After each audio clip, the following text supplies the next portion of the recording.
পাহাড়ি বাঙালি মিলে ১২টি জাতিগোষ্ঠীর সম অবস্থান পার্বত্য জেলা বান্দরবানে, তাই এই জেলাকে সম্প্রীতির বান্দরবান বলা হয়ে থাকে।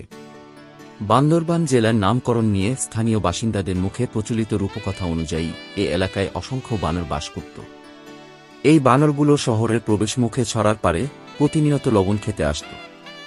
একসময় অতি বৃষ্টির কারণে ছড়ার পানি বৃদ্ধি পেলে বানরের দল পাহাড়ে যেতে না পারায় একে অপরকে ধরে সারিবদ্ধভাবে ছড়া পার হয়। বানরের ছড়া পারাপারের এই দৃশ্য দেখতে পায় জনপদের মানুষ। তখন এই জায়গা ম্যাকুচি ছড়া হিসেবে পরিচিতি পায়। মারমা ভাষায় ম্যাক শব্দটির অর্থ হল বানর আর চি শব্দের অর্থ বাঘ। কালের প্রবাহে বাংলা ভাষাভাষীর সাধারণ উচ্চারণে এই এলাকার নাম বান্দরবান হিসেবে পরিচিতি লাভ করে। তবে মারমা ভাষায় বান্দরবানের প্রকৃত নাম রথক্যালচি চিন্দ্র। ব্রিটিশ শাসনামলে ১৮৬০ সালে পার্বত্য চট্টগ্রামকে জেলা ঘোষণা করা হয়। তৎকালীন সময়ে বান্দরবান ছিল পার্বত্য চট্টগ্রাম জেলার অধীনে।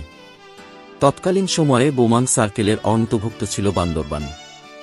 বোমাং সার্কেলের অন্তর্ভুক্ত হওয়ায় এই জেলার আদি নাম বোমাংথং। ১৯৫১ সালে মহকুমা হিসেবে প্রশাসনিক কার্যক্রম শুরু হয় বান্দরবানে। এটি ছিল রানামাটি জেলার প্রশাসনিক ইউনিট। ১৯৮১ সালের ১৮ এপ্রিল তৎকালীন লামা মহকুমার ভৌগোলিক ও প্রশাসনিক সীমানাসহ ৭টি উপজেলার সমন্বয়ে বান্দরবান পার্বত্য জেলা হিসেবে আত্মপ্রকাশ করে।